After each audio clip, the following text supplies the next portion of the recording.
Welcome to Soccer As We Like It, the Man United directing channel for United and football fans. Merry Christmas to everybody. On a day United didn't do well, but before we go into the United debacle and horror show, we want to use this opportunity to toast to all the UK members. Not all of them here today. I want to give a big shout out to Vim, Devin from USA, Joe, Bems, Louis, Ken, Chris, Kay, Richard, everyone in the UK who contributed to this channel, the time you guys have devoted to this channel on the Sundays, I want to thank you. I want to thank your partners, your wives, who've given you guys a chance and opportunity to just be a United fan for that family time you take out to contribute to this channel. We reached a milestone on Sunday, which we never saw coming. The channel was on 3,920 subscribers after the Man United game against Man City. We went viral and ended up at 7,000 subscribers in 48 hours. One video that Joe's got behind him, that video got 400,000 views worldwide. People were calling us from India, Brazil. Where are you guys? Where are you guys? So me and Joe were trying to reply to 7,000 people. It was like, well, we're happy. So, but the effort you guys put in, the time you guys come onto the channel, I want to thank you. I want to toast to the channel, toast to all of you guys. I really thank you guys from the bottom of my heart, because without you guys on Sunday, I will be by myself right here. So, Vim, Devin, Joe, Ken, Kay, Chris, Richard, all of you, I thank you. I love you all, brothers. Thank you so much. Yeah, no worries. Anytime. Good to support. Yeah. Good support. And all the viewers who've supported us in the hard times. They've been with us all from the beginning. So I thank you all viewers for all watching us and subscribing and liking us on all our platforms. Right. Back to reality. As Joe would say, Man United 0, Bournemouth 3 at Old Trafford. This is not last season. It is today. People thought, oh, are you talking about last season's game? No. This happened today. It was the same result. Same result. Exactly the same result last year. Result. And this time last year was same venue, same month, different manager. Same score. Yeah. Same score. I mean, you couldn't write this, mate. You couldn't write this. I mean, it is what it is. But what went wrong today? A set piece, a penalty, and a cutback are three problems. You know, it's Man United are consistent at being inconsistent, but they are consistent at dropping blunders after putting in a wonder performance against a quote unquote big club. Exactly. One of the only things the club exactly. Why? It's. How does that work? How many managers have we seen this under? Mourinho happened. Jose. Happened under Jose. It happened under Ole. It happened under Ragnick. It happened under Hag. Like it's. This is probably one of the only things that this club is consistent about. Beating a big team the following week, going to lose to. We beat Man City when Pogba did his best performance. What I understand is different players as well. Different players. Different none. Yeah. Yes. Yeah. And we go to lose to West Brom the following week. I don't know who does that, but we do it very well. Yeah. But today just didn't. I tried to didn't get it. Bim, did you get it today's game? Did you understand how this thing just played out in front of us? I think with a game like this, Bournemouth's in 5th place, and if we get our chances or we create chances, we need to take them. And we've got a forward line which has been quite worrying for some time now. And I think, unfortunately, and I hope we can discuss it later, but we have to really discuss the future of Xerxes and Rasmus up front as our strike force. I know Xerxes is not an out-and-out striker, but he's playing as a striker. Yes. But to me, as a striker at Man United, the job he's supposed to fulfill right now, he's not doing. And Rasmus is really clumsy. Combined total for those two, I know they're young, is over it's about 110 million. We had 19 shots and only 5 were on target. And the ones that were on target were pretty tame anyway. Whereas Bournemouth, I think in total, when I checked, they had 9 attempts and 5 on target. So much more clinical. And out of those 5 shots on target, they scored 3 goals. So our team is not clinical. We're not creating enough chances. Well, actually, we're making attempts, but we are not taking the chances. We talked about finishing school some time ago. These boys still need to go to finishing school and put these chances away.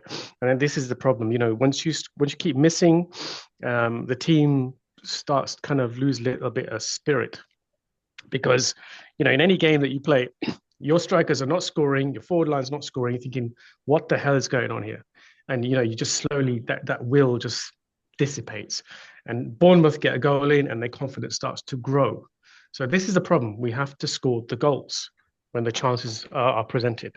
Right. That to me is one of the problems. I have your stats right here. Go on, Dev. So we had 60% possession to 40% for Bournemouth, which is also why I really don't care about that stat.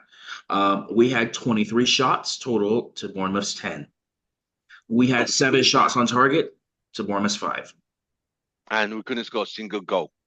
Nope. Whew. Jesus Christ. And then you want to here's another damning stat for you right now. Corners, we had 13. They had 1. And they scored from that one, right? Was it that one that scored the goal? I think it was a foul. That free kick, that goal was a free kick, the first one? Was it free kick or corner kick? I think it was a free kick. Oh, damn it. But, It's still set pieces. It's still a set piece, That's exactly what I was going to say. It's laughable. It's laughable. I mean, like, you think about that, like how many chances we had to score from a set piece. 13, just on corners alone, not including fouls. And nothing. It doesn't even seem like we practice set pieces. I look at Bruno's corner kicks that can't. There must be somebody in that team who's right-footed who could take an in-swing or out-swing corner it's kick. Usually, like the backup is usually Mount when he's fit, if I remember correct. Because his corner kicks don't clear the first defender 90%. They never clear the first defender. Ahmad's corner kicks were not bad today, considering. He almost had an own goal. So yeah. Another clear stat about where we are and where we need to be. This team is where Josh, I can't hear you. You can't hear me? Am I the only one? You're very quiet. You're very quiet. Give us a Barry White, not nothing too low. Thank you. I mean, what is it super low? What's going on? No, it sounds like you're whispering, like you're scared. You need to adjust the volume on your mic. Don't be scared. It's okay. It's dangerously high. What about now? That's better, yeah. That's better. Okay. Put some bass into it. Another stat is, like, as far as big chances are concerned, we had 4 big chances. You know how many big chances they had? 2. And those are the chances that they scored on, right? Wow. Our forwards are not clinical enough, right? These teams are beating us while working with less. It's unacceptable. Wow. And this is classic United. Yeah, it's like a rot. It's like a virus that infects anybody that comes into that team. There's just certain things, but I'm seeing the same usual suspects again. Bruno regressed again. When you compare it to last week's game, what was the thing that we really appreciated about Bruno? His ability to keep the ball. He wasn't losing the ball. Yes, he was extremely wasteful last week. It was the penalty that redeemed him. He was poor last week, to be honest. The goal he wasn't crazy, but he was certainly a bit more cautious disciplined. Last week. Yes, he was more because of who it was. week. City. That was probably the reason why he was a bit more cautious. But I don't see how. Man, it's so unfortunate that we don't have somebody that can play, that can keep the team's levels at a certain level, because when Bruno's not on the pitch. Because I think because of that, this guy feels like he can do whatever he wants, man. It's just, he knows he's undroppable. Yeah, he knows there's no one else that can take his place. So there's no way. There's no way he's playing the way he's playing, and you think the manager is telling him to do that. I understand sometimes. Even Kino was talking about it last week, where sometimes I think because it was Carragher that was saying that we're building a league of robots. Sometimes people just have to just go out and just play the game. And Kino piggybacked on that and says, yes, sometimes as a player, if you'll have your instructions by the manager, but sometimes you just got to take the game. And I think Bruno likes to do that, right? By playing his Hollywood passes and his pings, and he does it constantly because he feels like he's going to be the one. I don't know if it's like a savior complex, but he is not. From time to time, man, it's clear he's not following the manager's instruction. And I don't know what to say about that. It's just like here we But are I have again. I have another damning stat now about. Go on, Dev. Drop him out. Drop him. So we've played 17 matches this season In the Premier League. in the Premier League. Okay. Anybody want to take a guess how many wins that we have? 8. 6. 6? That's Out Out embarrassing. 17. Yes. That is embarrassing. We actually have lost more matches than we've won in the Premier League. No way. How many matches have we That's lost? shocking. So we've lost 7 and drawn 4 In the EPL? in the I'm league. talking Yes. EPL, not the... Yes, yes. That Wow. many. Liverpool, Bournemouth. Liverpool, Bournemouth. Tottenham. That's 3. Yeah. Who else? West Ham. West Ham, 4. Mhm. Arsenal, 5. Nottingham Forest. 6. Oh, yeah. The Yeah. numbers adding up now. That's already 6. Yeah, if I were to, let's see, looking back on this right now. I think we just Brighton, Liverpool, Bournemouth. Brighton. So we lost to Brighton. Brighton. We lost to Liverpool. Brighton. Let's see. We lost to West Ham. Yep. Eric We, Ten Hag's last game. we lost to Forest. We lost to Bournemouth. Yep. Lost to Brighton. Yeah, so got demolished by Spurs. Yeah. At home, 3-0. Bournemouth, 3-0. Liverpool, 3-0. Bloody hell, mate. So yeah, different managers as well. out of 17 matches, we've lost more than we've won in the Premier League going into That's Christmas. sad, mate. That's really bad. And That we is have- really bad. And for some familiar territory for this squad, we're back in negative goal differential. Huh. Whew. Yes, I know. I I think- know. I try to be. yeah. I try to be as optimistic as possible, as much as I can. It's hard. It's hard, mate. But I mean, Amram was not kidding when he said that this is going to hurt. So Yeah, I think this is down to I think it's a cultural thing because Yeah. we've seen different players, we've seen different managers, we've seen different coaches, we've seen different board members, and that's why Rashford has been pushed away because it has to be cultural. The correct. culture's not right. That's the only because if you notice, when players come into the club, really good players like Martinez, like Bruno when he first came, they're all very good. Yeah. Give it 3 months. And then the culture kicks in. Oh, everyone's all partying, just relaxing, jesting, laughing, not taking the game seriously. The new players get infected with the virus, and that's it. It has to be cultural. We need to rid everything out and just start again. So, Slate. as it stands right here on the 22nd of December, we got a game on Boxing Day against Wolves, right? Is that home or away? Does anyone know? Doesn't even matter anymore. Away. It looks like it's away. That's going to be a new manager bounce. I don't know how we're going to perform in that game. I know today we missed the lit. We missed him at the back badly because Maguire and Martinez, they kind of struggled to a point. So do you want to know what our next 3 matches are in the league? Yeah, go on. Wolves, Newcastle, who else? Yeah, Wolves, Newcastle, Liverpool. 9 points. I can't even see 6 there. Then we have Arsenal after that. Oh, in the cup, yeah. No, The first remember week is when I back to said in the league- Southampton. that's just the league. That's just the league, not including the cup. Remember what I said in the group? Right, the season off. The season's gone. This season is So gone. I we- don't think. Yeah. So with these 3 games, Wolves, Newcastle, Liverpool, 9 points. Can we see, where can you see 3 points? Because even the Wolves game, I And don't so- see 3 points. So to give some more stats as well into this, right now we are 10 points above 18th place Wolves, who are sitting on 12 points, and we are 9 points off of top 4 right now. This is bad. I still feel like we can get our act together enough to make top 4. I know. Even I on a like day the like optimism. this- That's why we call it the positive joke. But at the same time, What makes you so confident about that? Because I'm not going to Oh, even, I will not say that this, until the January window's over. I wouldn't say this that is either, mate. this is Devin. This is pure, uncut Nigerian delusion. Just that's all. That's just riding off of Because I remember a video clip uncut. of you earlier this year that went viral. You saying the complete opposite.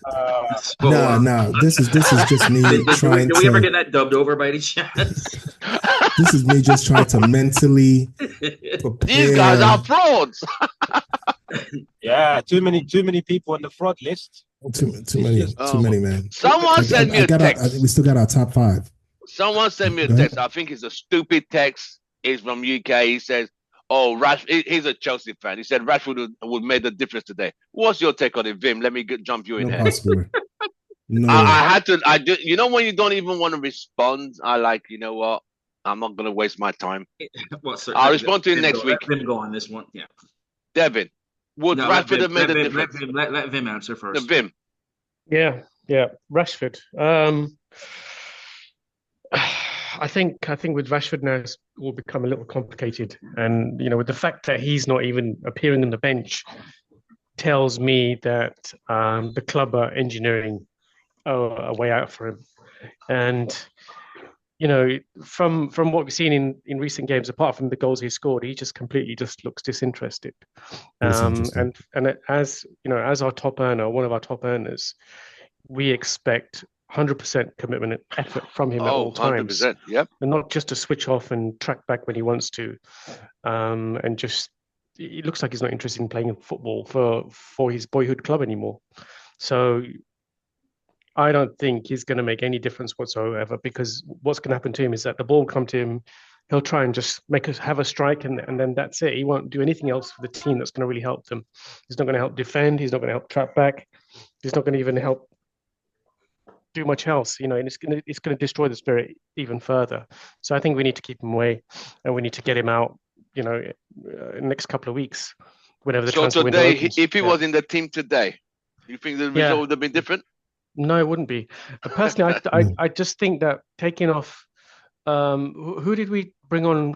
So Ugarte Taking off came off. Ugarte made it worse for me. Yeah, you see, the thing is, right, Kobe Minu, right? I know he's had a great breakthrough initial season, but coming back from injury, I think he doesn't have that. Seems a little off. He's a little bit I think off. he's Yeah, regressed. He's regressed badly.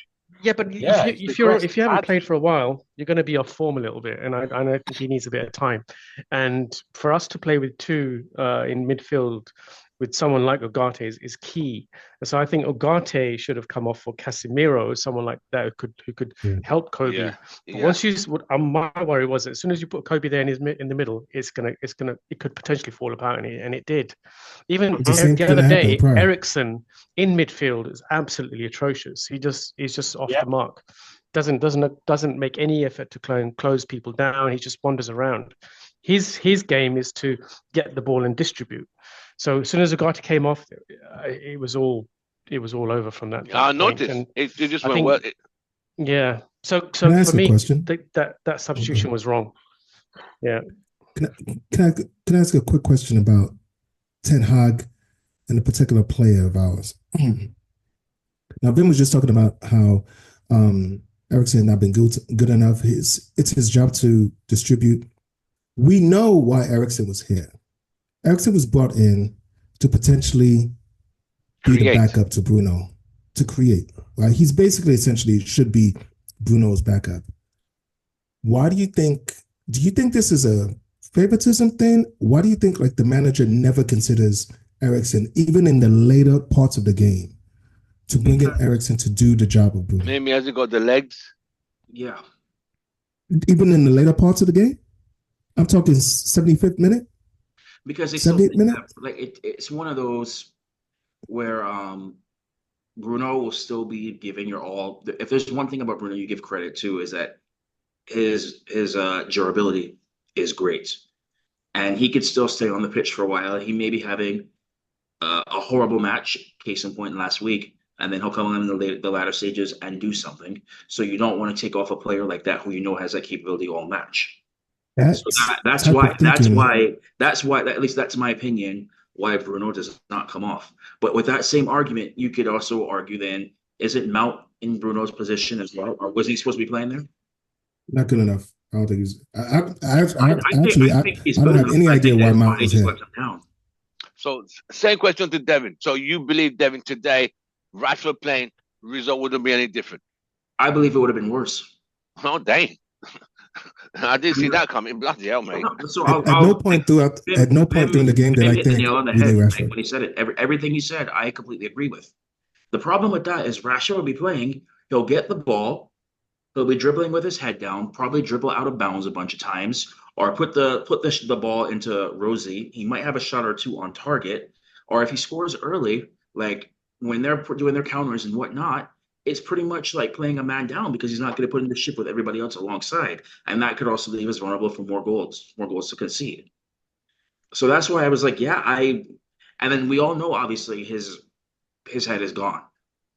Like he wants to go somewhere else. It's or anywhere but United right now. I don't know if it's the pressure of the media and the fans getting to him, but he needs a fresh start somewhere else. Right. And until his head is right, like I would not trust him.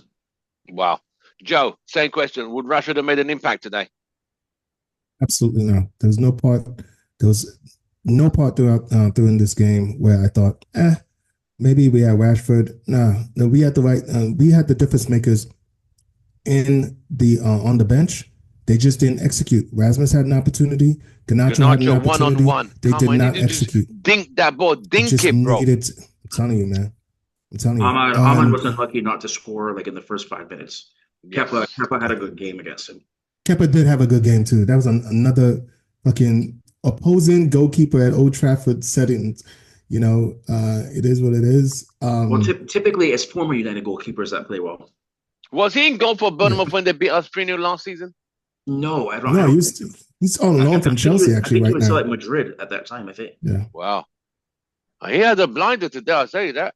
But do anyone think Onana could have done better if any of the goals? Any of goals? Penalty? There was one where he was completely rooted again, isn't it? He didn't move. That was the first one. That was a header. That was a header. And, he just watches it. It just annoys me that he doesn't even try to go for it. Well, no, because the set piece was delivered so perfectly. Because what you're always taught is you want your set pieces to go right between the penalty spot and the 6-yard box. Yeah, that's pretty much no man's land for a goalkeeper. Yeah. And it skimmed off his head at that speed. At that speed, I watched it back, and I was like, could he have even attempted for the header? And I don't think so. If he dove, I still he's just risking an injury at that point. He would not have saved it, in my opinion. Obviously, Bim just like seeing his goalkeepers. I want to see the goalkeepers move, man. Yeah. But I just wonder if he could. I don't know, man. I mean, he's a big guy.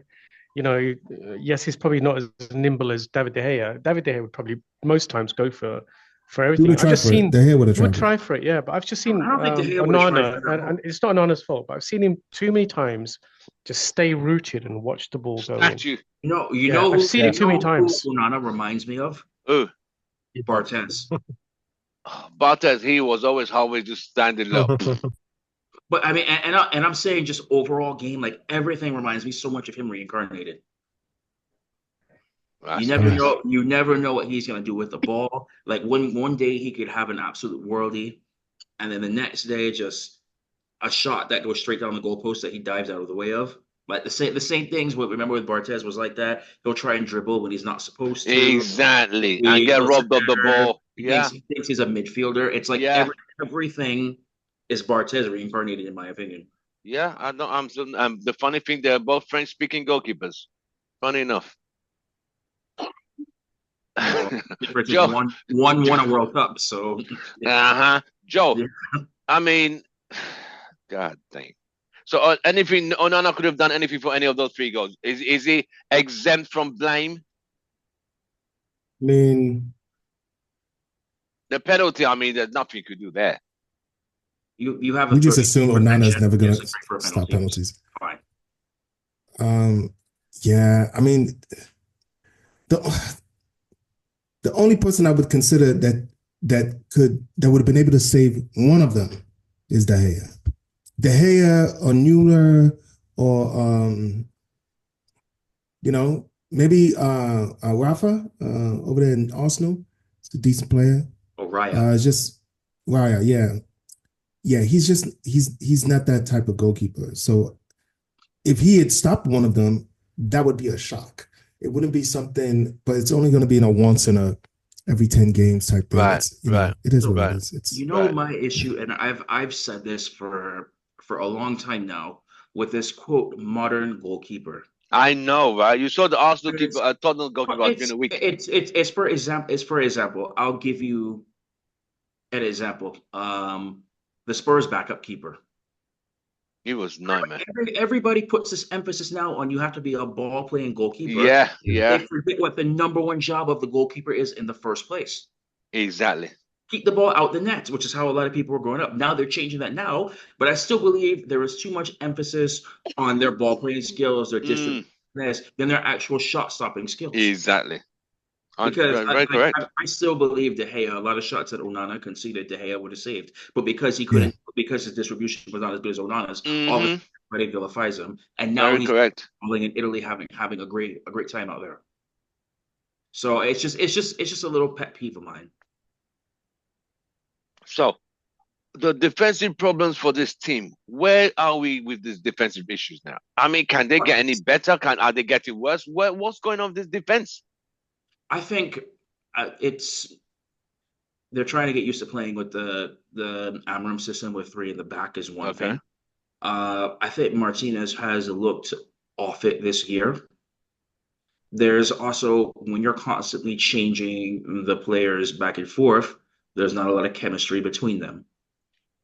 So it's like you may expect, like, okay, let's say De Ligt would do one thing with the ball, but Maguire would do something else. Or vice versa, Martinez as well. And then you bring in Euro, who's expecting one thing, and then it turns out to be something else. It's hard to develop chemistry when you're not playing consistently with each other. Like, for example, if you ever listen to Van der Sar, Vidic, and Rio speak, they all knew what everybody was going to do already from the get-go. To be there. Like, I'm going to come here because I know you're going to take that position. We just know we have that connection, that chemistry. No, I don't think any of our backline has that with each other right now. But doesn't that take time? Guys, let's talk. Yeah. What we said? Let's talk Martinez. Sorry, did you hear what I said earlier? How did he play? Did you hear what I said earlier about him just now? No. I think his United career could be done. You know. You think so?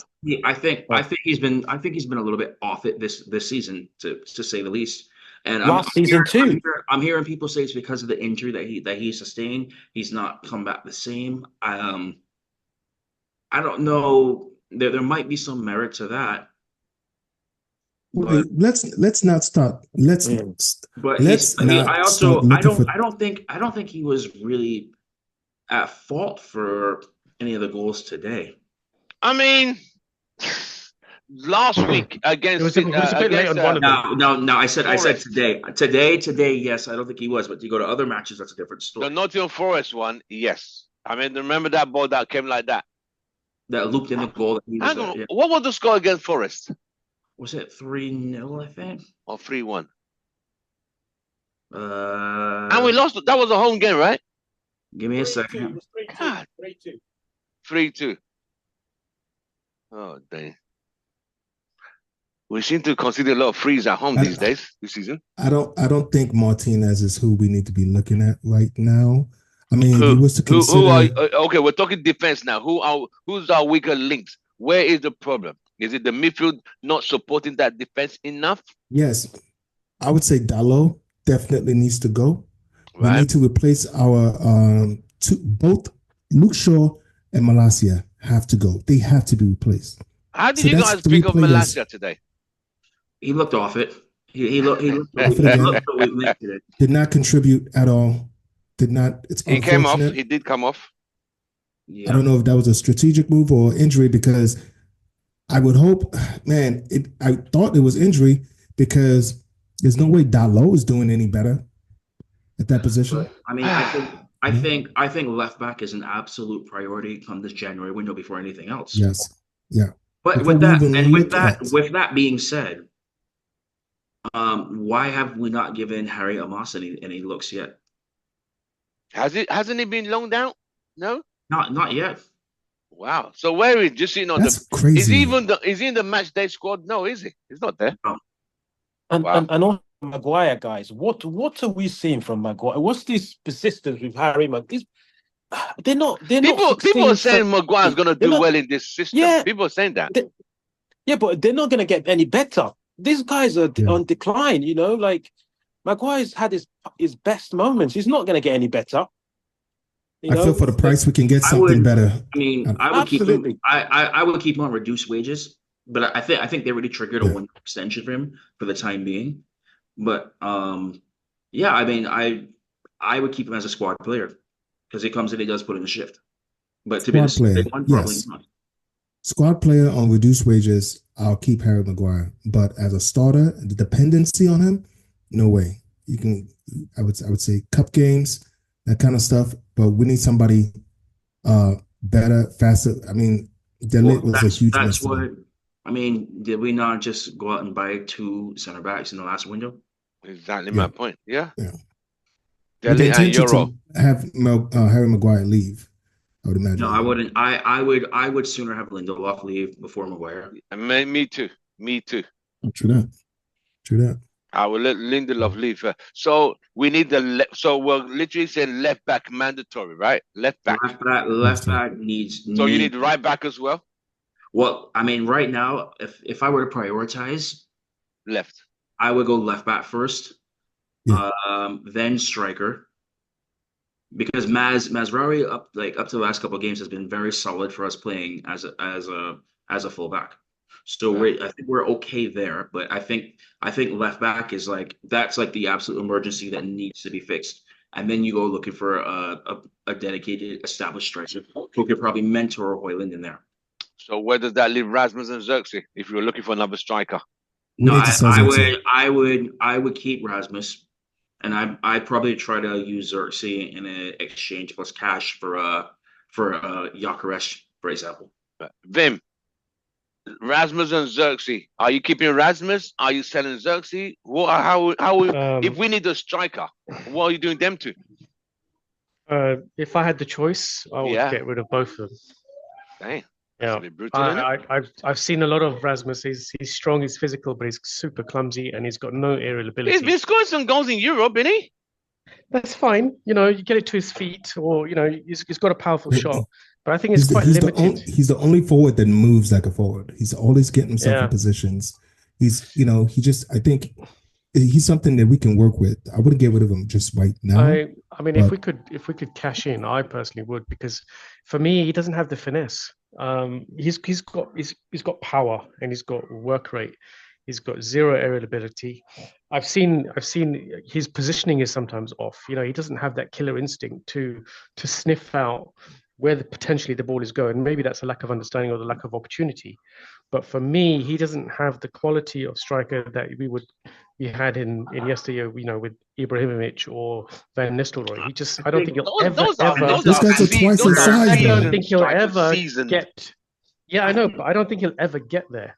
Oh, I wow. think I'm seeing some grave mistakes from him right now. If he had, I know. If he had But we need established world-class striker to striker. learn from at United, I think he could become something special. Say again, Vim. I'm not convinced. I think we need a world-class striker. Yes, and we should release 110 million pounds in these two and buy a world-class striker. That's my go point. go for oh gosh, what's his name in Napoli? Osimhen. Osimhen. Go for someone like him. He will be amazing for us. He's strong, he's physical. Do we know what his contract situation is right now? He's in Turkey at the moment. Is he? he's So on would you take Osimhen over Gyökeres? Absolutely. For me, I will. Yes. Yeah. I would. Because Gyökeres, you got to remember, this is the Premier League. I don't know if this guy None is of them good. have played in the Premier League either. Both of them not played in the Premier League. Yeah, Osimhen either. So he might struggle too. Osimhen has is the a Premier physique League of striker. Drogba. He has the physique of Drogba. He's physical, he's strong, very good in the air. In terms of aerial ability, he's way better than Gyökeres. So we need the full package. Like Vim just said, we need someone that can come in and bully defenders and score goals in as well. So if you bring in Osimhen, I would not mind having Hoyland there to learn from because Hoyland is still young. Hoyland could still develop. Yes. What I had a problem with is when they bought him and he was what 21 or something like that. Yes. And I expected him to come in there and just lead the line with Exactly. And a team that didn't create chances. Which is why at the time I was still saying I would have preferred that they broke the bank with Daniel Levy for Harry Kane. Mm. But Harry Kane will give you what, 3 more seasons? Then we're back to square one. That's why. They looked at Harry Kane's age as well.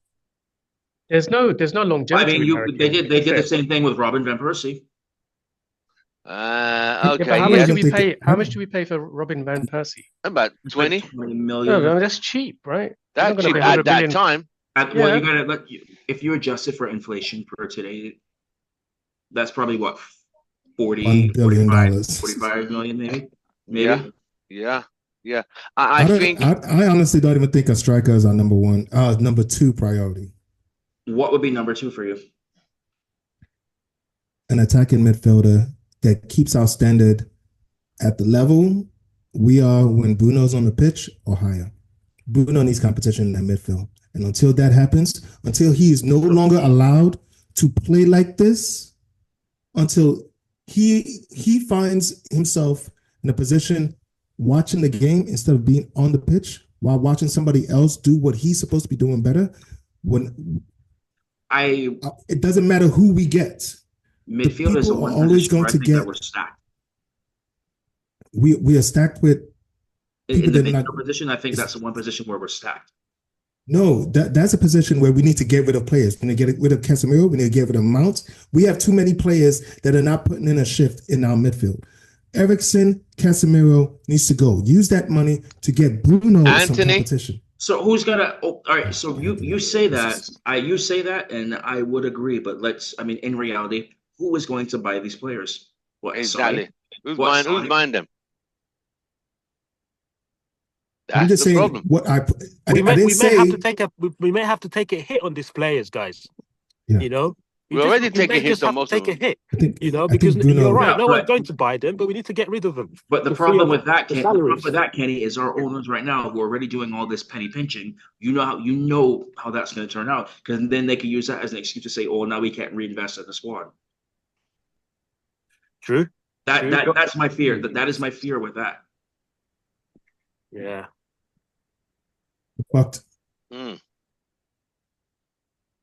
fucked. That's what you're saying. Unless, like I said, the only savior that I see is Saudi coming in with some astronomical bid because they want the name like Casemiro in their league.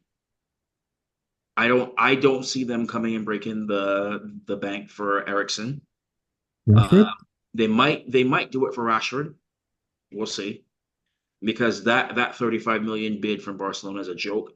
We'll never see 35. They're having a laugh. But we'll never see that money because they'll probably try to do something with installments where we got to pay it over 10 years or some BS like that. So don't even bother with that.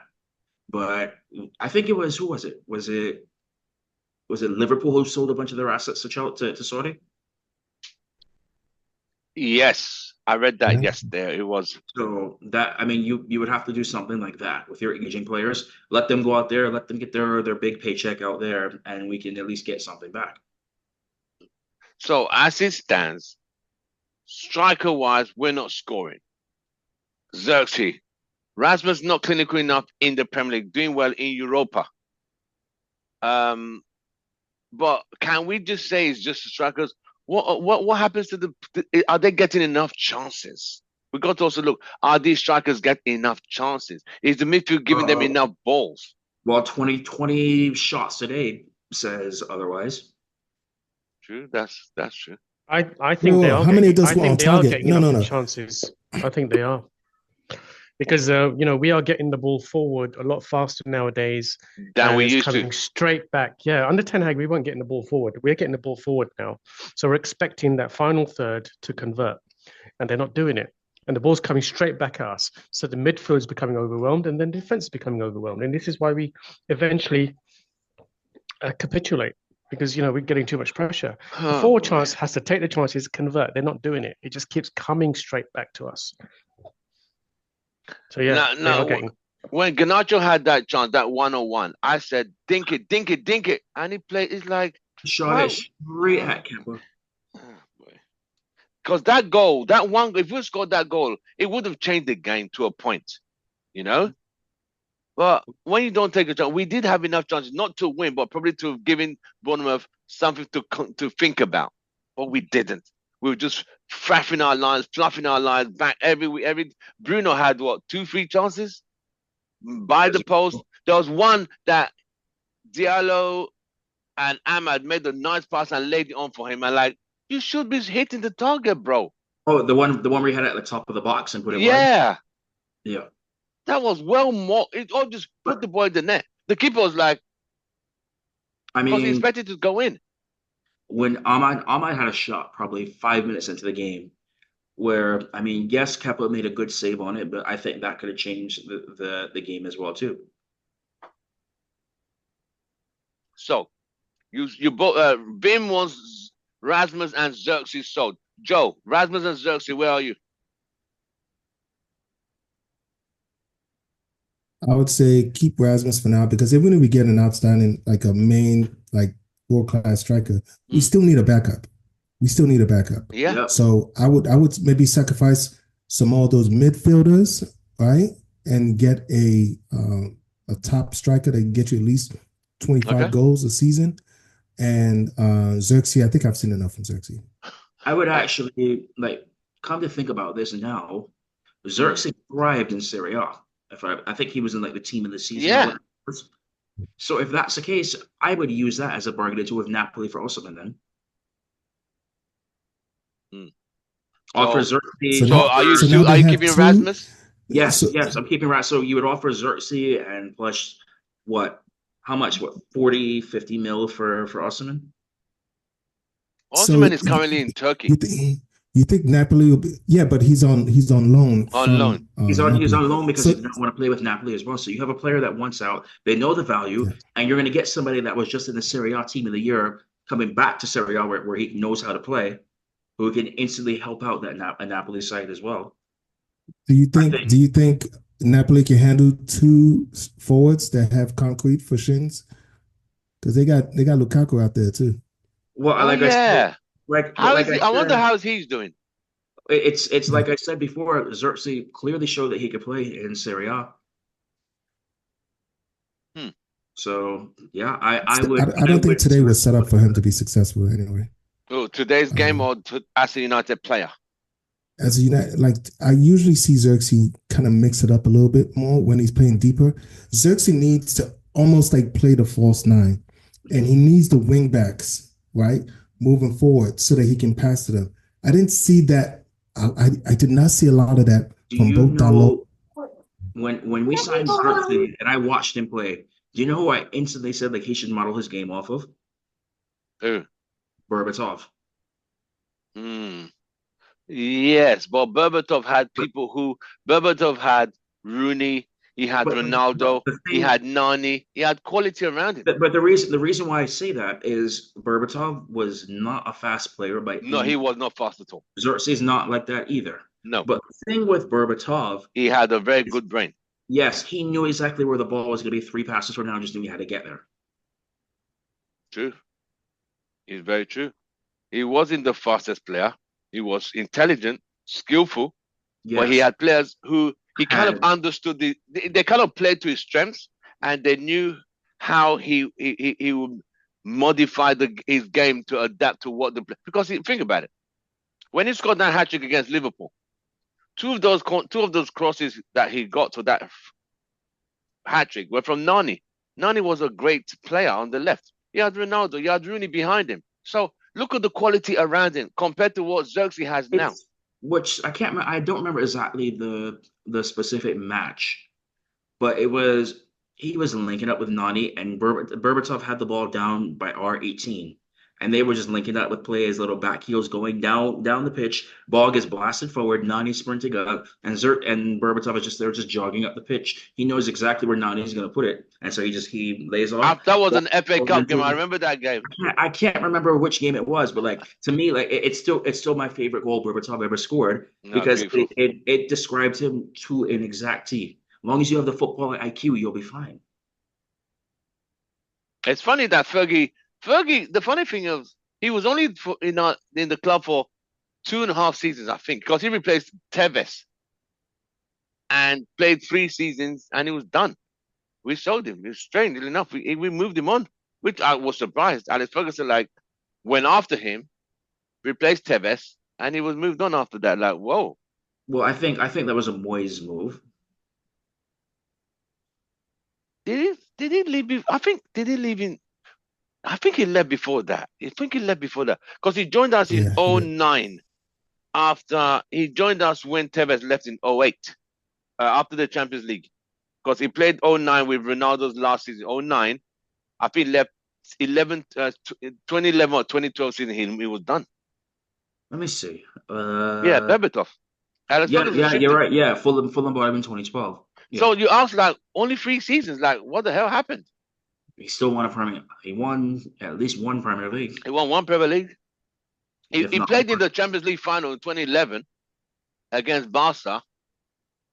Oh, he won two. He won 2 Premier Leagues, actually. 2 Premier Leagues. 09 and 12, I think it was. Well, yeah, actually, if you look at his United career, he's got 2 Premier Leagues, a League Cup, a Community Shield, and a Club World Cup. Can't complain for that, mate. Can't complain. 2 league titles. There's some players who would never get a league title in their whole career. Gerrard. You mean Gerrard? In a club 15, 20 years, not a single Premier League title in your closet. And the one chance he had, Demba Ba. Well, no, that was on him to slip. But anyway. Oh God, that was anyway. Left to me, instead of chasing Demba Ba, I would have pulled the shirt. If you notice, he could have pulled the shirt, but he kept chasing Demba Ba. I would have pulled the rugby tackled him. But it is what it is. So now that we've talked about the defense, you guys say we need the left back, we need the right back, we need the striker. I think left back, priority, left back, striker, attacking midfielder, right back. If I had to rank it. So from Devin, you're saying get rid of Malaysia, get rid of Shaw. Yes. Right. Both of them. Expeditious. Yes. Not even squad players. Not even good enough to be squad players. Both of them off. No, Shaw is good enough, but his fitness is a problem. That is part of the whole. That means he's not good enough. Player. You know, like let's go with Anthony. Anthony doesn't have a right leg. That's not good enough to play for Manchester United. You have to have a right leg. You have to have 2 legs, right? Yep. You can't be handicapped. He needs to be playing in the Special Olympics or something. No, he nees to go. I mean, there are one-footed players who cut it in the Premier League. Yes, they are. But I would say I haven't seen anybody this bad. Arjen Robben, for example. The Arjen was one-footed, but he was one of the very best. And you knew exactly what he was gonna do, and he still did it. Yeah, and he did it well. So, are you saying, Joe, that why is it that Anthony can't be moved to play as a left-sided player and use his left foot? Why can't he play there? Is there a problem? That might be him. I think the only chance that he has of salvaging a United career is if he learns how to defend and can play in a wing back. On the left side, right? Or you're saying you want to still on the right? No, I don't care which side, but I think that's the only chance that he has. Because one thing about Anthony is, for as one-footed as he is, he's one of the few players who actually still press. And so that's something that I think Amram looks for, like, in his squad. So if you can get him, convert him into that. So maybe do like a Valencia type role, either on the right. You know what it is? I don't know. I think I'm going to cover that. But if he can't do that, then yeah, you need to cash in on him. Go on, Joe. I think that would easily be exposed because, okay, he's coming down the wing, right? All you have to do is really just cover the wing and push him in. Push it to his right. Because he's not gonna cut right. He's not. What he'll do is he'll stop and he'll start doing that over the ball thing, you know, because he can't even just put it on his right leg and just move the ball with his right foot. He always has to do that step over thing, you know, just to move it. So I think he'll be exposed at this level. In the Prem, he'll be exposed. He can do all of that stuff, Syria, wherever else he came for Ajax, but he just can't do it at this level. His leg is too dead. Dead leg. Yeah, it's not dead leg, man. It's listen, listen. It's that bad. It's that bad. There are times where it is advantageous of him to go right with space. Yeah. And he refuses. Yeah. Because he is not capable. He has no You think I don't have confidence in his dead leg? He doesn't have confidence in his dead leg. Yeah. Otherwise, he would he's not making football moves because he's handicapped. And that's not good enough. We can't have somebody because if you're going to be that handicapped on your right leg, your left leg has to be perfect. Yeah. It has to be perfect. You're right. You know? So You're right. He has to go too. So, Vim, Malaysia and Shaw, got rid of? So Malaysia, we can send to Malaysia. Anyone will have him. Shaw, we could send to some seashore somewhere. Wow. Who else? Dalot. My God, Dalot's been so disappointing. He just regressed from last season, isn't it? Yeah, he was our best player last season. No, he's doing well under Ten Hag. Yeah, I don't think he's he's a a fraud. fraud. I think he needs to. I think playing him on the left side just kind of unhinges him a little Makes bit, it or worse. just I think makes so. it worse. And you need to get even back on the right, right. he's atrocious on the right. But he to had be a great honest. season under Ten Hag, didn't he? Well, He was good. The But the problem is He the was, he was season voted beat- United. Did you guys remember? Did you guys know he was voted United's best player of the season last season? He could have just digressed so quick, regressed that quick. The season, I mean, listen, there were seasons where our goalkeeper was the best player of the season. So this team is 3 pretty seasons sure running. anybody can get that trophy. Okay, Anybody can I get see. that trophy. But let's As give far as credit I where know, credit is due. I believe in that. For them to, season- his own colleagues and fans to say, "This is for you." He must have done something. The season he unseats Aaron Wan-Bissaka for the right back position. And look at That was a Wan-Bissaka very West good Ham now. season. He's on fire. Tim, I mean, they play no different games from disrespect us, to you. so- No disrespect to you, yeah, but you can win player Oh, of the boy, here it season when you comes. play for Man United. Oh boy. This is how bad it is. It's the best of the bad bunch. We're so bad that anything is good. Anything is good at Man United because we're so bad. Any minutest of things is amazing, you know. So what is we're 13th in the league. We're fighting for relegation. That is a fact. We're closer to the relegation zone than the top of the league. So it's So not Yeah, good. this- as it Decisions need to be stands made. now, we are regressing. So with Amarin now, do you think Amarin is starting to feel the pressure? Let me go with Vim. Vim, what do you think Amarin is going through right now? I was thinking that this guy, great coach as he is, he's never experienced losses like this before. I mean, wherever he's gone within Portugal and wherever else he's been, he's not had more than 2 losses in a row. So for him, this is a real shock to the system. And I think he's going to go to the board and say, look, I need some help, man. You know, these players are not to the standard of where they need to be to fight in the Premier League. They might be good in other leagues, but they're not good enough for this. And, you know, teams with much less value than ours are giving us a better game, and we've seen this time and time again. So I think we need to make probably around 6-7 wholesale changes, and he's going to have to go to the board. But the problem is that we are we're running at a loss. I think at about 100 million, and I don't know what the rules are, but we can't show more than over 100 million loss in 3 years running or something like that. Yeah. Maybe you guys know. So hence the case to get rid of Rashford, because that's pure profit. But we are really struggling as a club financially because of all the losses and for all the deadwood and mediocre players that we've bought. So I think I feel really sorry for Amarim, and I want him to succeed. So, you know, the way that the club made a mistake by letting Ten Hag stay for another year and backing him with however 100 million or what it was, they have to just take that as a hit and and back this guy.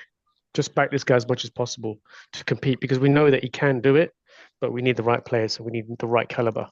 How many games has Amorim lost so far? He's lost Spurs, Bournemouth, Bournemouth, Arsenal, that's 3. Nottingham Forest, 4.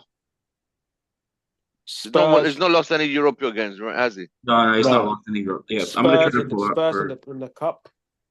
So he lost to Spurs. Did he lose? Right, Was he the one who lost to Spurs at Old Trafford? No, that's Emery Ten Hag. No. Let Spurs me, in the cup. Yeah. All right, so I'll go through it. Let me see now. He took Forest. So his first game was Bodo Glimt, so that's a win. Then he beat Everton, and then he lost back-to-back with Arsenal and Forest. Ooh, home and away. God, yeah, and then he won. He won the against Pilsen. Then he won against City, and then he lost the last 2 with Spurs. So right now he's pretty much like 50. He's 50-50. Win-loss. Yeah. 7 goals to 3. We considered 4 on Wednesday, 3 today. That's 7 in 2 games. Embarrassing. Well, it's just embarrassing. So, all right. Well, I mean, obviously the Spurs one, we had the backup keeper in. So that guy was an absolute clan all day. I mean, what the hell? The first goal, the last goal. No. But at the same time, that does not do well for Onana because now he pretty much knows his position is solidified now. So, like Onana had a party when he got home. He popped champagne when he got home. Oh my God! That guy was a train wreck, mate. He's like, yo. The only bigger train wreck was Foster. Yeah. Yeah. They just, man. It was a goalkeeper's calamity that night, and I mean, we've been so privileged, man. For such a long time, we had a fucking true steward of a backup, Sergio Ramos. And yes. Man, we need somebody like him right now, man. It's not going to kick up any dust. But when you ask him to perform, he's going to perform. I was trying to think, like, for Van der Sar's backups, because I don't think Cusack was anything special. Cusack was our backup for Van der Sar. And then you also had Lindegaard. Yeah. Anders Lindegaard. Right. You would have also had Ben Foster. Yes. I'm trying to think the other backup keepers. Tim Howard. Howard was a starter before Jose Mourinho. Yeah. Roy Carroll. Oh God. What are you going to say next, Taibbi? Taibbi was a nightmare. 3 games he was done. 3 games. Alex you got to go. Yeah. But Alex Ferguson doesn't forgive goalkeepers. He never. I always remember when Man United were 1 game away, in fact, 10 minutes away from going into the semi-finals of the Champions League, when Tim Howard dropped a clanger for a free kick and Benny McCarthy scored the winning goal at Old Trafford. That's when Mourinho made that run down the line and became famous. Yeah, that's why I said Jose's coming out party. Yeah. Tim Howard was done. Alex Ferguson never forgave him. Yeah. We were 10 minutes into the semi-finals when he should have parried it. Caught it. He parried it right to Benny McCarthy in the last minute. Alex Ferguson never forgave him. He was done after that.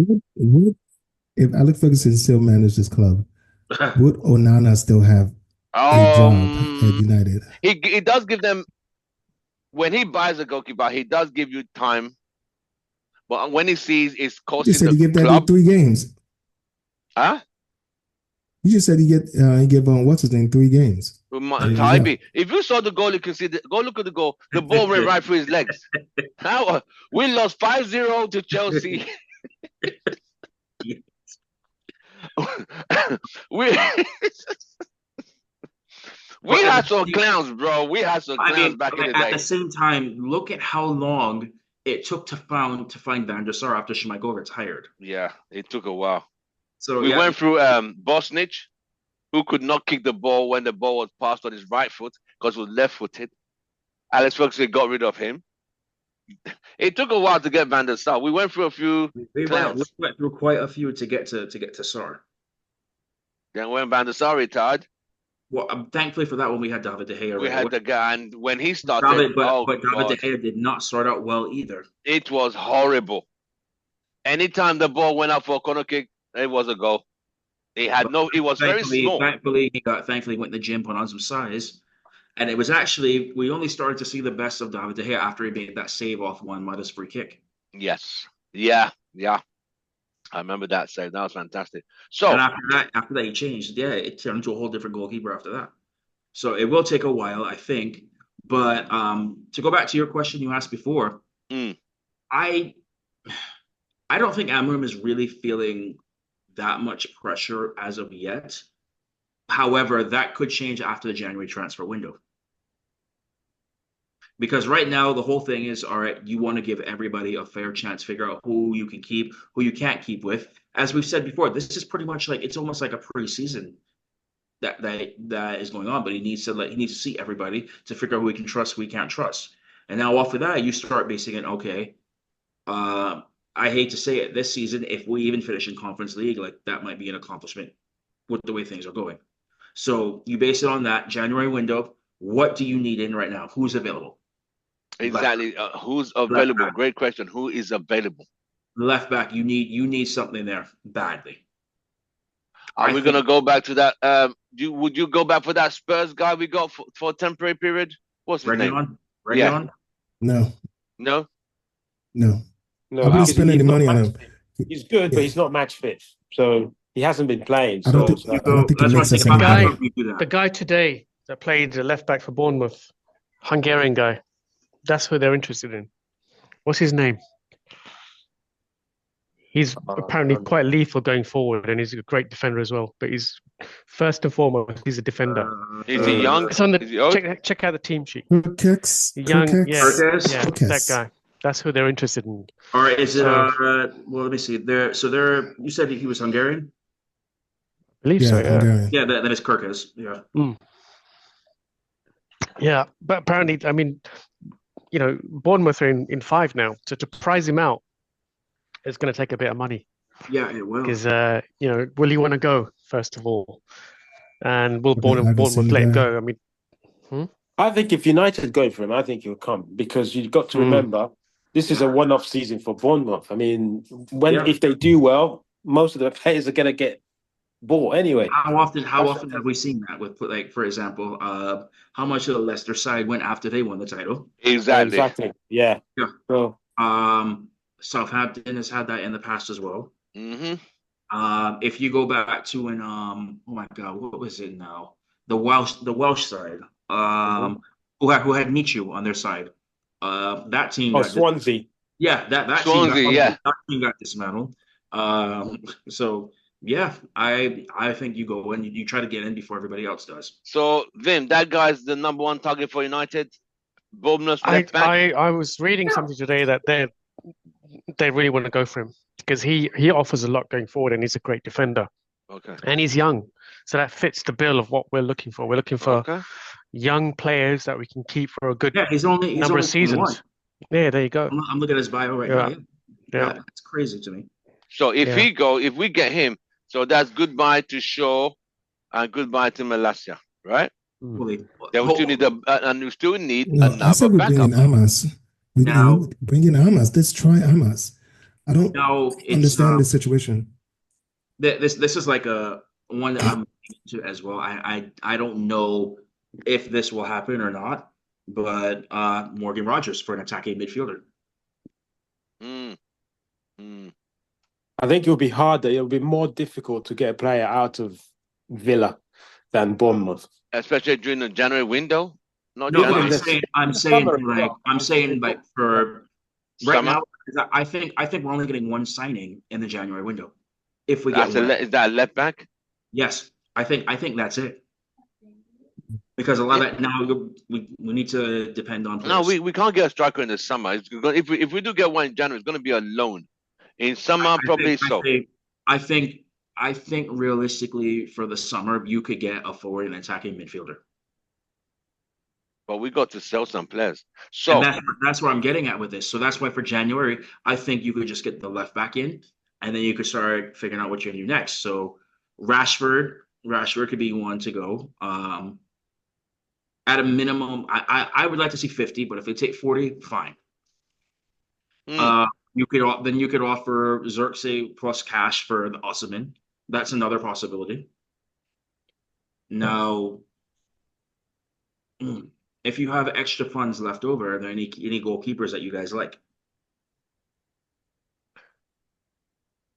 I don't mind The you only see, one the with Portuguese goalkeepers it's hard because the Portuguese starting goalkeeper is pretty good.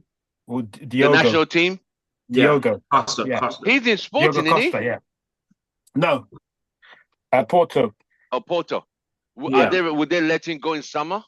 If Well. money talks. Yeah. And he'll be under Amarin. That might work. So Yeah. so what happens to Onana? Onana goes to number 2? Yeah. Or you ship him? No, he'll go. Onana can't be a number 2. He'll just bounce. He'll bounce. Yeah, he would have to go. Yeah. Well, I mean, Wow. we still need a number 2 because obviously Yeah. Bayern did himself no favors at all. Wow. So this team is we're still trying to put in so many moving parts, and we still have to ship that. Now here's the other big chink in the armor as well. These players have to know they're probably not going to be playing European football for a season. Yeah. Yeah, exactly. Unless let them know.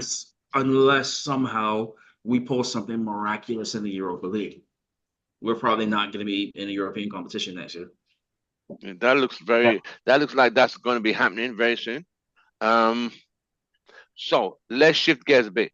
Rashford and Casemiro, where are we with these two players? Are we selling them? Are we moving them on? Any news about where they're going to be going forward? Has Rashford now officially checked out? Let me start with Vim. Checked out. I think he's been told to. He's saying, he's a bad guest, so he's been told to check out. Book his Uber, basically. Yeah. He's been shown the exit door. Say, look, mate, you need to go that way now. As for Casemiro, I think he's been checked out for the season. Yeah, because he's not injured. Is he? Apologies. No, he's not injured, and we've got to keep him that way. If you want to sell him, you can't have him injured. Otherwise, we're stuck with him. And then his value. The worst thing we can do right now is keep playing Rashford. Yeah. Really? So make it clear to all the clubs out there, this guy's available. We're not going to play him. We're going to wrap him up in cotton wool. Come and take him quickly. Save him. Save us. Is it Casemiro as well?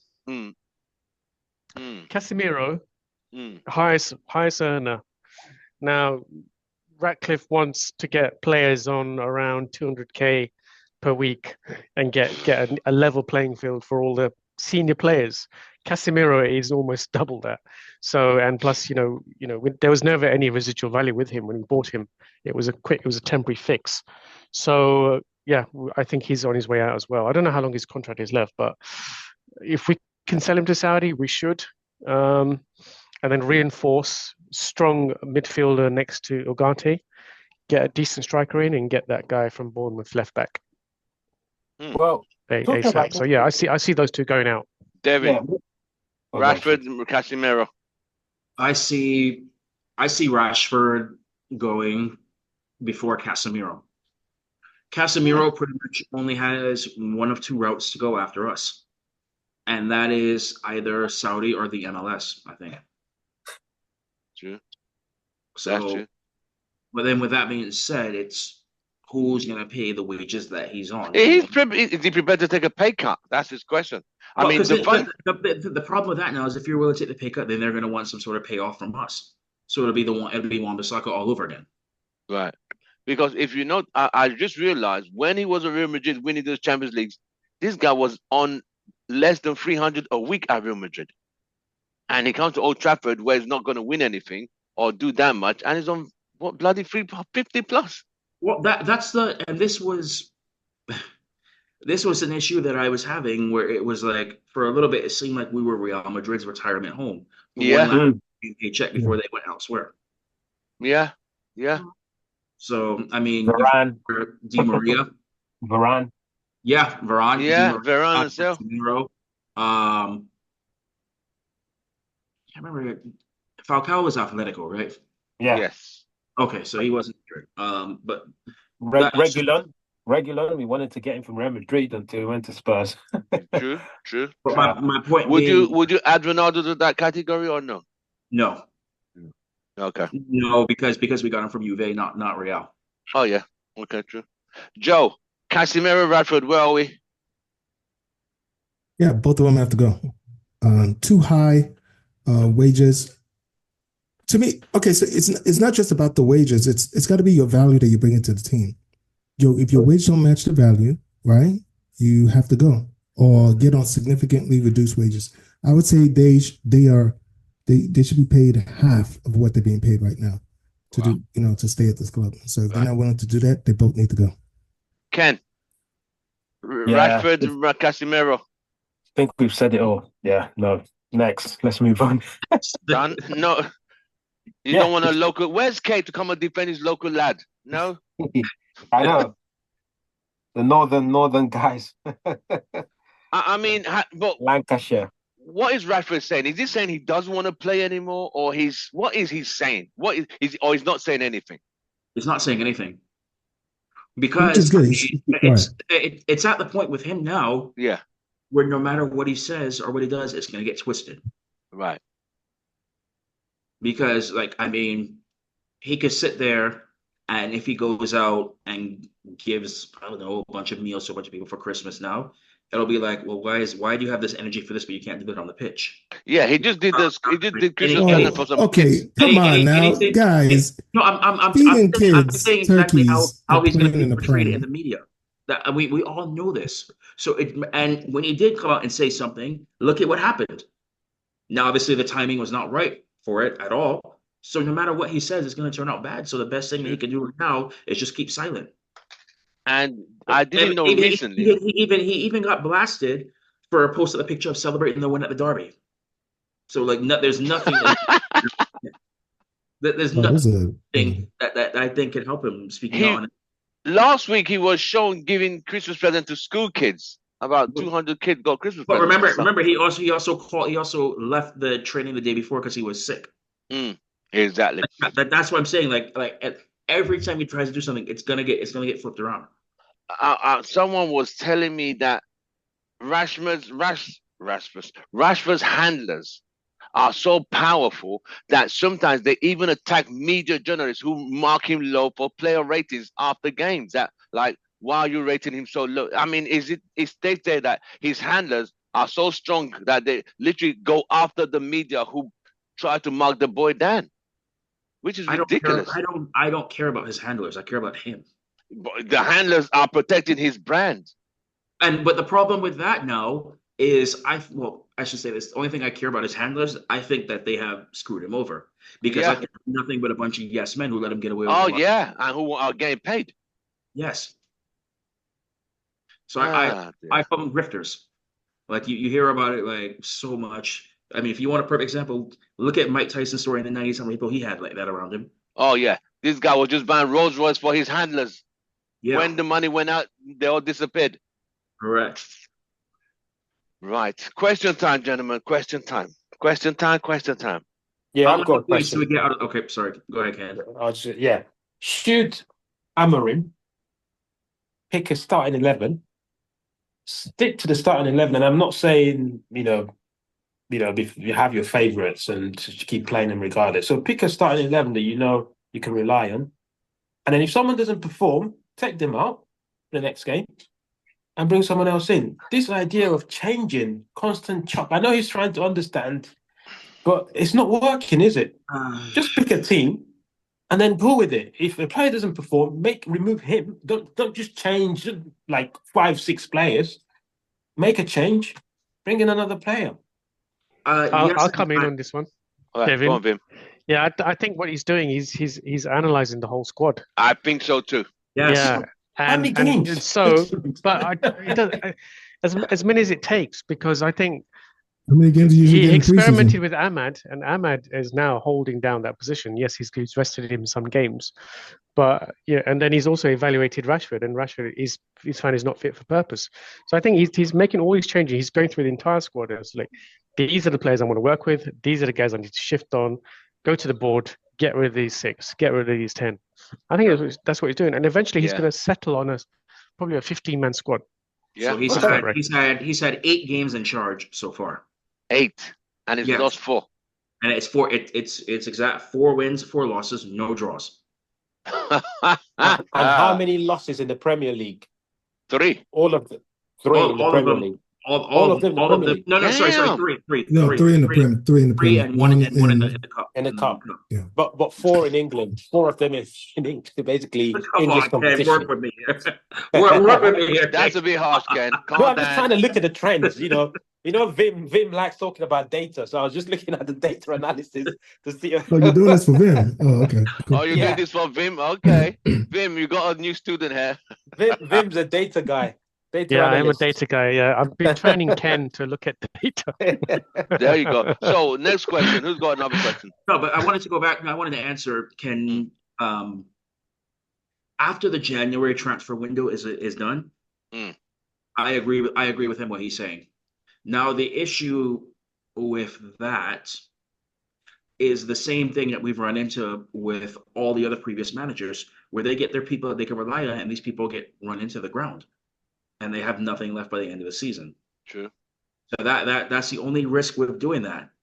But at the same time, once you know the players that you want to keep, I agree with, start getting them in now so they start getting used to the system. So come next season, when we're ready to fire on all cylinders, they've already played it. That's what I was thinking as well. Yeah. But anyway. But so to add, and then ask the next question, how many points do we get out of our next 3 matches? Shit. Wolves, Newcastle, Liverpool. I see 4. All right. So actually, and you know what? Wow, that is confidence. I think we'll beat Wolves, and I think we'll get a point of Newcastle, but I think we'll lose to Liverpool. I think we get 1. Out of the 3 or 9? Out of 9 points, 1? Yeah. Okay. So the Liverpool game, 0, right? They're firing on all cylinders, right? Well, Newcastle. Actually, no. United might step up for that because it's a quote big match. Exactly. Exactly. There you go. Yeah. Guys, Anfield. Don't forget, it's at Anfield. They will be rocking. Bro. Anfield will be rocking. Yo. Imagine Liverpool beating us home and away to win the league title. That's an absolute mess. Ken, I hope you watch that game so you'll know what a real fortress looks like. What the Liverpool? I didn't watch any games today. No. He said the Anfield game against the Liverpool. Anfield one, yeah. That's a real fortress.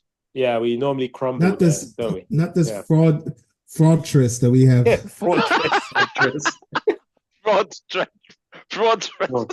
Yeah. That's probably the That's right what we got. name to give it. Yeah. Wow. So who's Vim? Now after 9 points, how many points can you see?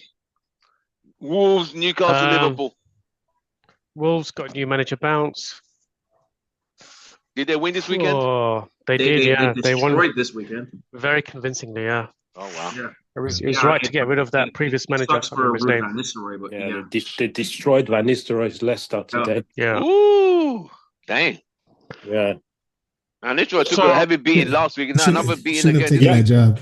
Yeah. He should not have taken that job. Yeah, he shouldn't have. He might be looking like they might be getting ready to fire him in by Easter if things don't change because he's been getting some thrashings. Yeah. But it's only 2. I think it's only 2 thrashings so far. The other ones were pretty decent results, I think. Right.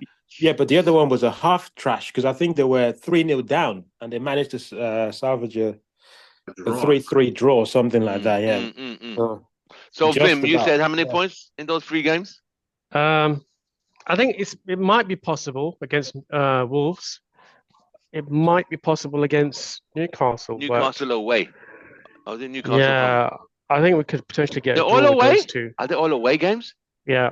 No. Liverpool, no chance. Newcastle's at Old Trafford. It doesn't even matter anymore these days. It doesn't even matter. Yeah. Well, Isak is firing on all cylinders. I know. He got a hat-trick yesterday. Yeah. Thankfully for my fantasy team. Yeah. Yep. It did. So, Vim, we're waiting. Yeah, I said it. I reckon a draw, a point at Wolves or a point at Newcastle, and then 0 points at So you're saying Liverpool. 2 points, 2 out of 9. 4 2 points. points. 2 points if we're 2 lucky. points. Hey, a point. Ken, Yeah. 0 points. Wow. all 3 defeats. Wow. Yeah. 0 points. Dang. Trust me, I don't. Yeah, I just Wow. can't see where we're gonna get a result. Like, where's the Newcastle game? Is it away? Old or Trafford. It's home. It's home. Oh, okay, we might get a draw then. We might. Yeah, I think 1 point. Then I'll go with 1 point. I think. Yeah. Joe? If it was at the St James's Park, then good. No good way. curtains. Give me a quick second, guys. I'm going with 2 out of 9. Okay. Just to get ahead of that delusion, I'm gonna say 4 points. 4 points. Let's go. 4 points. I'm surprised you didn't say 5. 4 points. 4 points, man. 4 points. Yeah, So we're not- who we're will not we getting winning? those, Who Anfield. are we beating out of those 3? We're gonna lose Just to Anfield. just trying to decipher and data analyze it like Vim. Who are those 3 want to break those games down? Oh, and it's going to be completely random. We're definitely going to lose. The only thing that's not going to be random is Liverpool. We're going to lose to Liverpool. We're going to beat Newcastle, and we're going to draw to Wolves. Wow, I like the positivity. That's nice. And I got one more question for the panel. Yeah, go on. We'll concede like 100 What goals, is though. the absolute minimum you'll accept for Marcus Rashford? 30 million. Wow. 30 million. That's it. Yeah, 30. He's 30's not good. 20. He's not 29 yet. He's still 27, I just- 28. 30 I was million. saying 40. I was saying 40. Nah, 30. 30. He's off form. And this, He's been to off be form. honest, And he's to be still honest- off form. Think about yes, this, yeah. to be- Think about this, right? So Rashford, because he's on 350 grand a week, that's 18.2 million per year. So the longer we keep him, we're going to be losing 18 million a year on him in terms of wages. just Dead getting him wages. off the books. Yeah, It's get him good off the enough. books. It's money. Well, like just getting them off just getting that kind of money off the books Okay. would benefit us greatly. To be Well, honest, it's not just about the money, though. 30 million. What are you going with Vim? Yeah, the culture as well. I would get rid of him for 30. Yeah. Ken? Oh, The Yeah. lowest you'll accept for Rashford, the club should accept for him. a ham 20, sandwich. 20? 20, yeah, 2025. Damn. So Sancho Yeah. 2.0. Didn't What about Van James go for more? exchange? Do you know why? Because he's come out and he's publicly said that he wants to leave. That brings down drastically his sell-on fee. I don't When a think player, so. yeah, when a player comes out and says, "Look, I want to leave," then the player's market value Well, goes I mean, down. then so if that's the case, then why did we pay more for Martinez then? Because he did the same thing.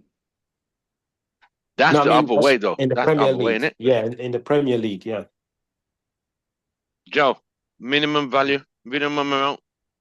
Yeah, about 30. 30 sounds good. I think this. Dev, you said 40. That's too high, mate. I just if you're going to a Premier League club, yeah, it's got to be 40. True. Oh, if And he's going to a Premier League club, so what would Nah, you it's gotta be what 50. would he say? A Premier League club has especially gotta be if he's 50. going to Saudi, where I know they got money, and they don't have Yeah. to do FFP as well. Yeah, that's why I'm thinking that number like that.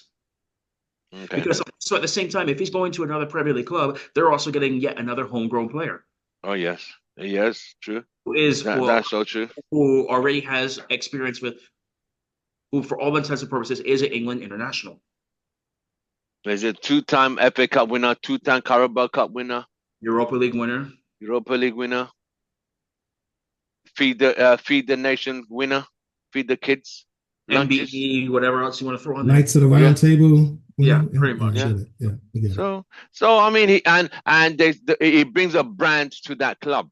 He brings branding, as in followers, and people want to know. Yeah, so he'll bring followers to the Is club. market? His I'm market not, value. You know, I'm not there, right? What is the brand then, Marcus? How is he looked at? You know, LeBron James's brand. You know, for us over here in the States, we have certain players that have like their brand. You know, what is it for Marcus Rashford? Is he looked at as a dominant player? He's looked at as the guy who plays for his homegrown club, who did a lot for the kids and also stepped up to represent his country. That's it. Okay, so it's more like a homely, nice But he's trying to, guy. but in his mind, he thinks he's the second coming of David Beckham. And he ain't. And he's far from it. He's so far from it. And okay, would you let me say this now? Let me ask you this. As a United player who's been there since the academy, if he leaves now, Dev, would you regard him as United legend? No. Dang. All right, you didn't even think it. You just said no. Joe. It's okay, so I'll explain it. No, not a legend. Not a legend. Like just because you come up through the academy and everything as well, I think that does not mean that you are instantly a United legend. Like for example, it's McTominay's not a legend, right? Has he broken any of our records? He hasn't broken any records. No, but I think you need to have league titles to be in that category for United. True. Agreed. You need to have league titles or Champions Leagues. Yeah, like it's for example, I mean, somebody when I think of legend, if I'm going to put somebody in there who maybe doesn't have all the stats, but I don't think anybody here will disagree with it. Ji-Sung Park, absolute legend in my book. Yes. Yeah. He's got some. I think he's got 4 league titles. Yeah. He can be classified as because he was a legend for what he did for us, for the shit that he had to put in. If you're gonna, I'm trying to think, are there any players from the 80s who didn't win any titles that you could consider a legend? Like Brian Robson. Brian Robson won the Premier League. He won 2. So yeah. So I don't. It's even Robson without Premier League was a legend, mate. He was, but you also have because you have the Cup Winners' Cup. So and he won 2 FA Cups. So there are players. Yeah. So Rashford is not legend in your books. No. Joe? Very good player. Very notable player. Deserves a testimonial. No, he doesn't. No, he doesn't. No, it does not. You don't think so? No. A testimonial is if you play 10 years at the first team. Correct. Oh. Yes, you have to be there. He don't deserve no testimonial. He's on year 9. He joined with Van Gaal. That was 2016. Wait, 10 years in the first team? Yes. But he's on year 9 though, right? Isn't he? Hasn't he been here for 9 years? But it's not 10. So it's not 10. Yeah.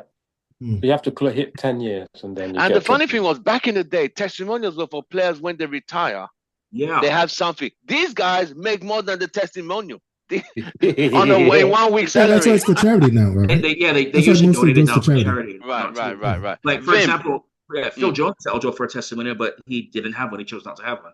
Right. Vim, Rashford the legend in your books? A legend? Nah, not quite. Not He's quite. had probably 1 or 2 good seasons, maybe 3 good seasons. Definitely not a legend. And because of his lack of effort, I don't think that's legend status. A legend status is someone who will do or die for this club, right? And he doesn't do that. So no. Even as a local lad, that doesn't matter. It doesn't matter. He doesn't do that anymore. I'm playing there. Ken. Question answered. Next one, please. I got one on the topic of legends. Oh boy. Go on. Did Ronaldo's second stint hurt his legendary status at Old Trafford? No. I would say category crystal clear, fundamentally no. Because he still came, still top scorer, and left. And he's as of now, he's the only Ballon d'Or winner from us that does not have a trophy outside of Old Trafford. Exactly. Sorry, a statue outside of Old Trafford. I don't think the club, because it's not even English, I don't think they will give him this. I don't know. Well, I mean, George Best was not English. Under the UK Isles. So British. You would say British? Okay, fine. All right. Yeah. I don't. Someone asked me that same thing, David. Was Ronaldo's second stint, did it affect his previous stint? No. I think he came in a situation where the club was vulnerable. He still fought for the badge. He still fought for the badge. When I look at some of the games, I watched some YouTube clips whereby the chances we missed that he laid off for Bruno. What were these people doing? Like, can't you see the goal is right there? But it is what it is. I think it's no. I think it's cemented. To me, he's a legend. But as long 100%. as the Glazers are in charge, he won't have a statue, which he deserves, in my opinion. But I think his status you can't be wiped. You win a Ballon d'Or, you get a statue. At least that's my criteria. Isn't he the only player to win the Ballon d'Or apart from George Best? I think. No, we have three. We have four. We have four. We have four. Bobby Charlton, Dennis Law, George Best. They all won Ballon d'Ors. The United Trinity. Yeah, exactly. But that's like the old era, right? In the modern day era, Beckham, Scholes, Giggs, none of them. None of them won it. Nope. So not even Cantona. Nope. Not even Cantona. Not even Cantona, exactly. So that says a lot. Because to me, I think he deserves a statue outside Old Trafford, but I don't think it's going to happen while the Glazers are in charge. No way. I don't think they'll put a statue for him. No way. Ain't happening. There's a chance Rooney gets statue before him, and that isn't going to happen either. Yeah, because of the way he dissed the club. But Rooney deserves a statue, though. All-time top goal scorer, I think. All-time goal scorer. Yeah, all-time. He deserves, but they won't. I think they'll just leave it as is with the Trinity and Alex Ferguson and shut it down there. You know, I was actually having on that topic of Wayne Rooney. I got into a debate with somebody about this. I said, who's a bigger legend overall, Sir Bobby Charlton or Wayne Rooney? And I said Charlton. Because I said Charlton's probably the greatest English player of all time. Yes, he won a World Cup. How's that even a debate? He won everything. He won everything. Yeah. It's not just a World Cup. He won everything. Yeah. So he's a big in United's history books, yes, but because he's so far away, he's so far back, people will remember. But I'm saying like that the best English player of all time. Kind of, actually, yeah. I think he is. He literally is. In modern era, after Bobby Charlton, I think it's Ryan Giggs. The most decorated English player, the most decorated Welsh English, whatever you call it, most decorated player in English football. 13 league titles. No one's getting that. The only English player to me that even comes close to Charlton is Rooney. Scholes. Who? Rooney. Rooney won 5. Rooney won 5 league titles. But like if you're talking like on talent, Gaza has to be up there. Yeah. Gaza was on another level, mate. Absolutely phenomenal. So, answering to Vince's question, to Dev's question, do you think Ronaldo's second stint hurt his status, Joe?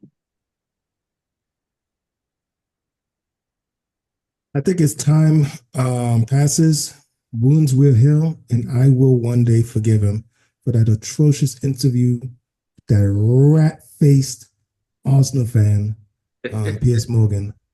But no, what he said, it's all come to fruition now, hasn't it?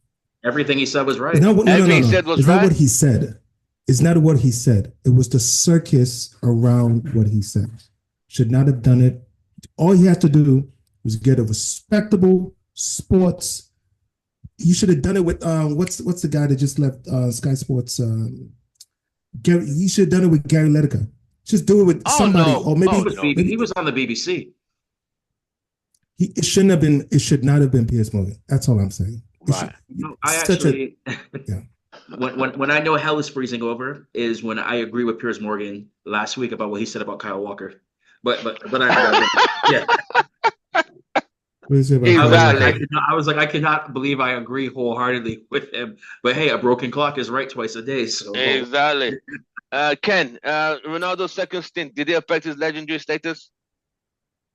Partly, yes. The interview, fair enough, he called out things which were right, but it's just the manner.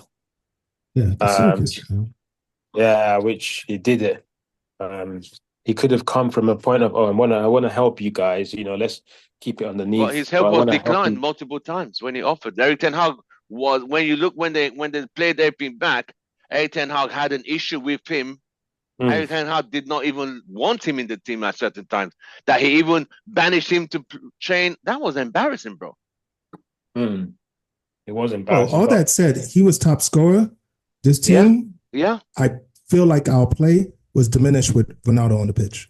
We were better with Cavani, and I will say that till kingdom come. We were better with Cavani on the pitch. Cavani was always injured, bro. I know, but when Cavani was fit, right? So what I'm saying is we needed a Cavani. Listen, Cavani was injured his second season. His first season, he was firing. Yes, we needed a Cavani type striker. Right. What ended up with Ronaldo is you had a bunch of worshippers. Well, more of our players were watching Ronaldo than playing with Ronaldo. Bruno could not figure out how to get the ball to anybody else but Ronaldo. And you can tell. And the chances Bruno missed. Go watch the chances Bruno missed. They were ridiculous. Guys, we watched this. We watched. It's like time heals, whatever, right? But we watched Ronaldo and his demise. But we kept on trying to play the same kind of balls he was playing in his first stint, and he was clearly he lost his speed, he's lost his finesse. He still scored goals. He's still like the GOAT, right? So that's always going to propel him, and we're such a poor team. Like I said, like Kenny said, anybody can be the top player, but he was not good enough at this level. We needed somebody else. And too much of the game had to change to facilitate him. And I think it hurt us. It did. Vim, let's Vim will close out. Vim, his second stint, did it hurt his legendary status prior? It's a tough one, man. He did so much in the first stint, and I think, his professionalism, his intent was always there in the second. I think he was probably mismanaged, which would have damaged his reputation a little bit. But I think in terms of him trying to score goals for the club and do the best he can, despite making waves, I think I don't think it's hurt him that much. I think he was mismanaged by Ten Hag. I think the system that he was trying to implement hurt Ronaldo, and it made him a scapegoat. And I think people in the club also didn't want him there for some reasons, and I think his high wage was also causing issues. So, some people in the club probably realized it was probably a mistake to bring him back on such ridiculous wages, and they wanted him out, and they were just trying to engineer a way to get rid of him. You nailed it, brother. You nailed it. Yeah. So I think he's always. I think he's a legend. Right? Yeah. He was going to go to City. I don't know if he actually was going to go to City or if George. No, he was. Fergie said over. Or was George Mendes just using that for negotiations? No, but Fergie said over his dead body, and that's just yeah. Like if this guy goes to City, that's it. So he was the one that pushed it. Yeah. So, like I said, I still believe that was just a George Mendes thing. I think so too. Because I think even Pep has come out and said that he would not fit his system. Right. Ronaldo did say in his interview with Piers that he did actually go to meet City. Yeah, he was going to go to City. Yeah, wow. He did say that. Wow. Whether he would have taken it, I don't know. But he said it was close. Wow. It was close. So who knows, right? Right. Well, gentlemen, we have come to the end of the show. Merry Christmas to everybody. Those who went on the show today, wish them a Merry Christmas.